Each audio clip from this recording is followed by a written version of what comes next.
First இது பேர் green chicken. இது நான் பச்சை மிளகா ஒரு கையில் முந்திரி போட்டிருக்கேன், ஒரு கையில் கொத்தமல்லி மட்டும் போட்டிருக்கேன். இந்தளவுக்கு அரைச்சிருக்குது.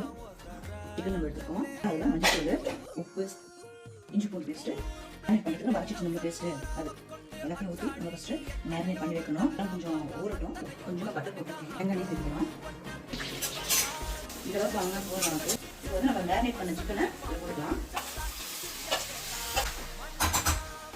நல்லா வணங்கி வரட்டும். ஒரு 1.5 பட்டு ஹாட் வாட்டர் ஊற்றிக்கோங்க. ஹாட் வாட்டர் ஊற்றி சிக்கன் ஊற்றிட்டேன். கொஞ்சமாக நம்ம வந்து மல்லித்தூள் ஆட் பண்ணிக்கலாம். இப்போ வந்து மூடி வைக்கலாம். சிக்கனுக்கு சிம்பிளாக ஒரு தாளிப்பு கொடுத்துடலாம். தேங்காய் ஊற்றிக்கலாம். எண்ணெய் காஞ்சிச்சு. ஒரு 3 பச்சை மிளகாய் போட்டுக்கலாம். ஊற்றிடலாம். சூப்பராக ஒரு க்ரீன் சிக்கன் ரெடி ஆகிடுச்சு.